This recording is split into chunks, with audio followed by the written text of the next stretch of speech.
கிறிஸ்துவுக்குள் அன்பானவர்களே, உங்களை இயேசுவின் நாமத்தினால் நான் வாழ்த்துகிறேன். இந்த நாளிலும் பெருமையுள்ளவனை காட்டிலும் பொறுமையுள்ளவன் உத்தமன் என்று வேதத்தில் சொல்லுகிறது. அதனால இன்றைக்கு கர்த்தர் நம்மளோடு பேசுகின்ற வார்த்தை பொறுமையை குறித்து. இன்றைக்கு நம்ம எல்லாருக்குமே நம்ம வாழ்கிற வாழ்க்கையில் எதை குறித்து பொறுமை இல்லைன்னா, ஆண்டவருடைய வாக்குத்தத்தம் நிறைவேறுவதை குறித்து நமக்கு பொறுமை இல்லை. ஆனால் ஆபிரகாம் என்ன பண்ணாருன்னா, 25 வருடமாக பொறுமையோடு காத்திருந்தார். அவர் கொடுத்த வாக்குத்தத்தத்தை 25 வருடங்களாய் காத்திருந்து அந்த ஆசீர்வாதங்களை சுதந்திரித்து கொண்டார். இன்னைக்கு நமக்கு பொறுமை இல்லை. உண்மைதானே? இப்போ பிள்ளைக்கு நம்ம கல்யாணம் முடிக்க பார்க்குறோம், ஒரு 2 வருஷம் 3 வருஷம் ஆனவுடனே நமக்கு பொறுமை இல்லை, அவசரப்பட்டுறோம். மற்றபடி எந்த காரியமாக இருந்தாலும் ஒரு வீடு கட்டணும்னு ஆசைப்படுறோம், அது கொஞ்சம் தடையாக இருந்தோடனே நமக்கு பொறுமை இல்லை. ஏதோ ஒரு காரியம் நமக்கு பொறுமை இல்லை. ஏன் தெரியுமா? யாக்கோபு சொல்கிறாரு, 1வது அதிகாரத்தில் 2வது வசனத்தில் சொல்கிறாரு, விசுவாசமானது உங்களுடைய விசுவாசத்தின் பரீட்சை பொறுமையை கொண்டு வரும். இப்போ நமக்கு ஆண்டவர் டெஸ்ட் வைக்கிறார். அதுதான் ஏன் நமக்கு லேட் ஆகுது. ஏன் லேட் ஆகுது? நமக்கு அவர் டெஸ்ட் வச்சிருக்கிறார். நம்ம ஜெயிக்கிறோமான்னு பார்க்குறார். உனக்கு பொறுமை இருக்கா? நான் செய்வேன்ற விசுவாசம் உனக்கு இருக்கா? இல்லை லேட்டாக போகிறதுனால உன் இஷ்டத்துக்கு நீ போயிடுறியா அப்படின்னு சொல்லி தேவன் நம்மை குறித்து அவர் நம்மை அப்படியாக நினைத்திருக்கிறார். நம்மளை வெயிட் பண்ண வைக்கிறார். ஆனால் நம்ம என்ன பண்ணுறோம்? சோர்ந்து போயிடுறோம். சோதனை வந்தால் சோர்ந்து போயிடும். ஆண்டவர் நினைக்கிறார், சோதனையை சகிக்கிற மனுஷன் பாக்கியவான். உனக்கு நான் சொல்லியிருக்கனே, சோதனையை சகிக்கிறவன் பாக்கியவான்னு சொல்லியிருக்கனே, நீ ஏன் சோர்ந்து போகிற? நமக்கு டெஸ்ட் வைக்கிறார். விசுவாசம் நம்மகிட்ட இருக்கா? அந்த வார்த்தையை நம்புகிறோமா? சோதனை வந்தால் நல்லதுன்னு யாருனாலும் சொல்லுவோமா? யாரை போல? யோபுவை போல. அதனால தான் அவருக்கு 2 மடங்கு ஆசீர்வாதம் கிடைச்சது. நம்ம யாரும் சொல்ல மாட்டோம், ஏன்பா எனக்கு இந்த சோதனையை கொடுத்த?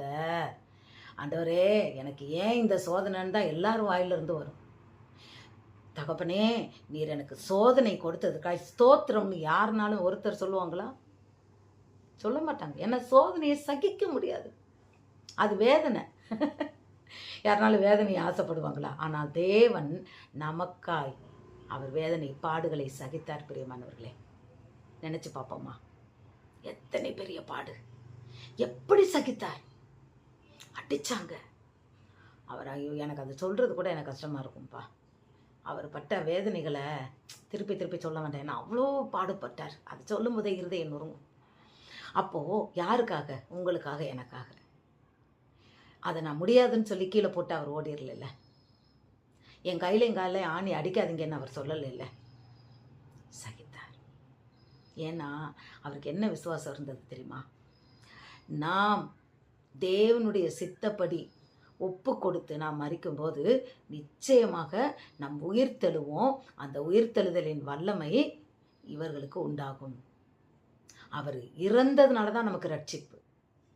அவர் நாமத்தில் தான் நமக்கு அந்த பாடுகளை சகித்து அவர் இறந்ததுனால தான் நமக்கு ரட்சிப்பு. இல்லைன்னா உங்களுக்கு எனக்கு ரட்சிப்பு இல்லை. அதற்கென்று தான் அவர் தன்னை முற்றுமுடிய விசுவாசத்தோடு அவர் ஒப்பு கொடுத்தார். பிதாவினுடைய சித்தத்துக்கு தன்னை ஒப்பு கொடுத்தார்.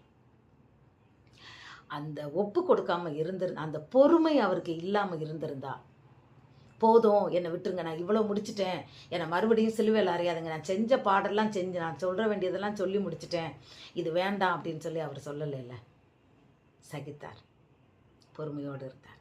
அவருக்கு தெரியும் இதெல்லாம் பாடம் நீக்க போகிறேன். எருசலேமை பார்த்து அவங்க எதனாலும் நீங்கள் அடையாளம் கேட்கும் போது அவர் என்ன சொல்கிறார்? இதை 3 நாளைக்குள்ளே இந்த கட்டடத்தை இடித்து போடுங்க, நான் திரும்பியும் அந்த கட்டடத்தை நான் கட்டுவேன்னு சொன்னார்ல. அது அவங்க என்ன நினைக்கிறாங்க? எருசலேம் தேவாலயத்தை எப்படிப்பா இவன் 3 நாளில் கட்டுவான்னு நினச்சாங்க. ஆனால் அவரை குறித்து சொன்னார். அவரை குறித்து சொன்னார். இயேசுவை குறித்து சொன்னார். அவரை மரித்து அவர் 3வது நாள் எழும்புவேன்றதை குறித்து சொன்னார். அப்படி அவர் நடக்க போகிற சோதனையை அவர் பொறுமையோடு சகித்தார். அந்த சகிப்புத்தன்மை இன்றைக்கு நமக்கு இருக்க வேண்டும் பிரியமானவர்களே.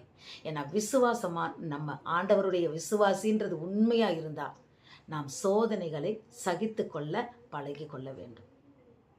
ஏன்னா கட்டாயம் நம்மளை சோதனையிலிருந்து கர்த்தர் விடுவிப்பார். அவர் விடுவிக்காமல் எங்கே போவார்? அவர் தான் நம்மளை சோதனையிலேருந்து தூக்கி விடுவார். அப்போது இது நமக்கு கொடுக்குற டெஸ்ட்டு. அப்போ அது வரைக்கும் நாம் பொறுமையோடு டெஸ்ட்டில் பாஸ் ஆகணுமா ஃபெயில் ஆகணுமா? பொறுமை இல்லாதவங்க ஃபெயில் ஆகிட்டாங்க. பொறுமையோடு கர்த்தருக்காய் காத்திருக்கிறவர்கள் பாஸ் ஆகிட்டாங்க. அதனால் அவர் கொடுத்த வாக்குத்தத்தங்கள் கூட, நீங்கள் எத்தனை வாக்குத்தத்தங்கள் உங்களுக்கு கொடுத்தாரோ, அது எத்தனை வருஷங்களுக்கு முன்னாடி கொடுத்தாரோ நிச்சயமாக நிறைவேறும். அது பொய் சொல்லாது. அவர் சொல்கிறார், இந்த எழுத்தின் ஒரு உறுப்பு கூட மாறாது.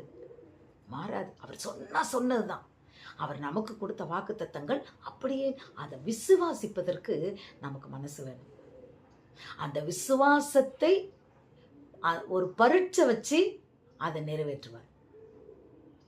அதுதான் விசுவாசத்தின் பரீட்சை. அது நமக்கு பொறுமையை கொடுக்கணும். பொறுமையாக இருக்கணும், காத்திருக்கணும். ஆண்டவர் நடத்துவார். அந்த அம்மா, அப்பா இது தண்ணி திராட்சரசம் தீர்ந்துருச்சின்னு சொல்லி கல்யாண வீட்டில் போய் அவங்ககிட்ட சொல்லலை, கல்யாண வீட்டுக்கு போன இயேசுக்கிட்ட வந்து அவங்க அம்மா சொல்கிறாங்க. ஏன்னா இயேசு தான் அற்புதம் பண்ணுவாருன்னு தெரியும். அப்போ இவர் சொல்கிறார், என் வேலை இன்னும் வரலையே. அப்போ அந்த அம்மா பொறுமையா அவர் சொல்கிறத செய்யுங்கன்னு அமைதியாக இருந்தாங்க. அற்புதம் நடந்ததா?